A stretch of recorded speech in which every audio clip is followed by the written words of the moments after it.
Highway के उसी सुनसान रास्ते से एक ट्रक जा रहा था। रात के अंधेरे में सफेद साड़ी पहने अचानक एक औरत ट्रक के सामने आ जाती है। ट्रक ड्राइवर उसके नजदीक पहुंचकर ब्रेक लगाता है। वो औरत हाथ देकर कहती है, भाई साहब, हाईवे पर ही 10 किलोमीटर आगे मेरा गांव पड़ता है, मुझे वहां पहुंचने में मेरी मदद कीजिए। हाँ ठीक है मैडम, आकर बैठ जाइए। औरत गाड़ी पर आकर बैठ जाती है और कहती है, भैया तुम गाड़ी ठीक से नहीं चला रहे हो, लगता है तुम ड्राइवर नए हो। एक तो मैंने आपको गाड़ी पर बैठाकर गलती की और आप मेरे ही बारे में गलत बोलती जा रही हैं। अरे इतना ही डर है तो मैं गाड़ी रोक देता हूँ, आप उतर जाइए। उतरने की बात करता है? अगर मैं ट्रक से नीचे उतरी तो तू भी मेरे साथ चलेगा। मैं ट्रक चलाना जानती हूँ।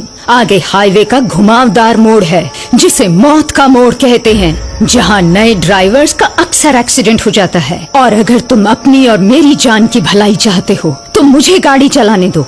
जब मैं मौत का मोड़ पार कर लूंगी तब तुम गाड़ी चलाना, नहीं तो मुझे पूरा विश्वास है कि मौत के मोड़ पर तुम्हारी गाड़ी का एक्सीडेंट हो जाएगा। मैं तो तुम्हें बचाने के लिए ऐसा कह रही हूँ और तुम मुझे ही गलत समझ रहे हो। अच्छा तो ये बात है, फिर तो आप ही गाड़ी चलाइए, मैं भी थोड़ा आराम कर लेता हूँ। वो औरत जैसे ही गाड़ी के स्टीयरिंग को पकड़ती है, गाड़ी हवा से बातें करने लगती है, जिसे देखकर ड्राइवर के पसीने छूटने लगते हैं। अरे इतनी तेज गाड़ी तो मैंने कभी नहीं चलाई। अभी अपना मुंह बंद रखो, सामने मौत का मोड़ आने वाला है। ड्राइवर चुप हो जाता है और सामने से आते हुए ट्रक को औरत देखती है।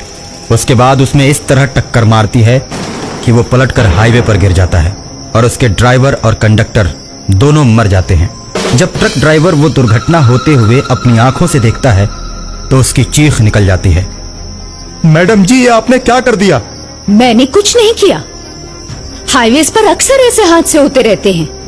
मौत का मोड़ जैसे जैसे नजदीक आता जाएगा हादसे होते जाएंगे, और इसीलिए मैंने तुम्हें ड्राइविंग सीट से हटाया, वरना तुम चलाते तो अब तक हम मारे जाते और वो ट्रक निकल गया होता। लेकिन जब मैं गाड़ी चलाती हूँ तो इस मौत के मोड़ पर बहुत सी गाड़ियों को टक्कर मार के उन्हें गिरा देती, लेकिन मेरी गाड़ी का बाल भी बांका नहीं होता।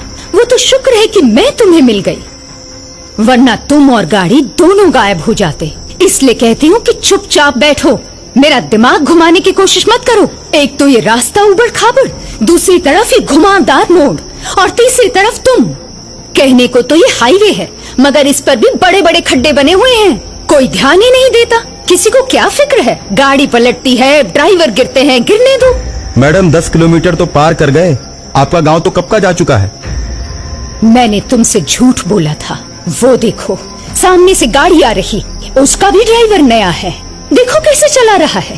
अब इस मौत के मोड़ के रास्ते पर उसको मरना ही पड़ेगा। जिसको गाड़ी ढंग से चलाने नहीं आती उसे मरना ही पड़ता है। ऐसा कहकर सामने से आने वाली गाड़ी को टक्कर मारकर खाई में गिरा देती है। ड्राइवर आश्चर्यचकित रह जाता है। देखो ये भी गया।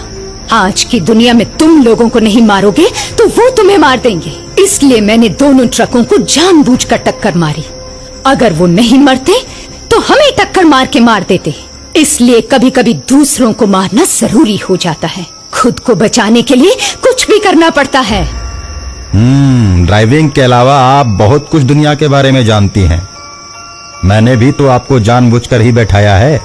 मैं जानता हूँ हाईवे पर मौत के मोड़ पर दहशत फैलाने में आप ही का हाथ है। मैडम मैंने इसीलिए आपको अपनी गाड़ी पर बैठाया है ताकि हमेशा हमेशा के लिए आपका खेल खत्म कर दूं। मेरे अंदर भी एक औरत छिपी हुई है, ये देखो। और उसके बाद औरत चुड़ैल के रूप में बदलने लगती है। उसका चेहरा बहुत ही भयानक हो जाता है और वह ड्राइवर की गर्दन में अपना दांत गड़ा देती है। लेकिन ड्राइवर किसी तरह से अपने आप को छुड़ाकर गाड़ी से कूद जाता है और चुड़ैल को दौड़ाते हुए जंगलों के बीच ले जाता है। और कुछ देर के बाद ड्राइवर जंगल में एक छोटे से मंदिर के पास जाकर रुकता है। वहां की सीढ़ियों पर चुड़ैल चढ़ नहीं पाती। ड्राइवर अपने आप को सुरक्षित महसूस करने लगता है और मंदिर के ऊपर टंगी हुई घंटी को तोड़ लेता है और उसी से मारकर हाईवे की चुड़ैल का अंत कर देता है।